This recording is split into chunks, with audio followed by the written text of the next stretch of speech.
और अगली बड़ी खबर भी जंग से जुड़ी हुई बता चले, इराक में अमेरिकी कंपनी पर भी हमला हुआ है। अमेरिकी लॉजिस्टिक कंपनी पर निशाना साधा गया है। ईरान ने कंपनी पर ड्रोन हमला किया है। तो ईरान की तरफ से अमेरिका को बड़े पैमाने पर निशाना बनाया जा रहा है। अमेरिकी ठिकानों पर, चाहे अमेरिकी एम्बेसीज हो, अमेरिकी शिप्स हो, उन पर लगातार निशाना साधा जा रहा है। पूरे मिडिल ईस्ट खित्ते में जहां जहां अमेरिका की जड़ें हैं, उन्हें उखाड़ने की कोशिश ईरान की तरफ से की जा रही है।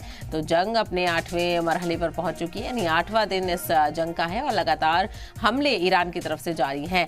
तो इराक में अमेरिकी कंपनी पर हमला हुआ है। अमेरिकी लॉजिस्टिक कंपनी पर निशाना साधा है ईरान ने कंपनी पर ड्रोन से हमला किया है। तो ईरान की तरफ से लगातार हमलों का दौर देखने को मिल रहा है और इराक में भी अमेरिकी कंपनी पर ईरान ने निशाना साधा है।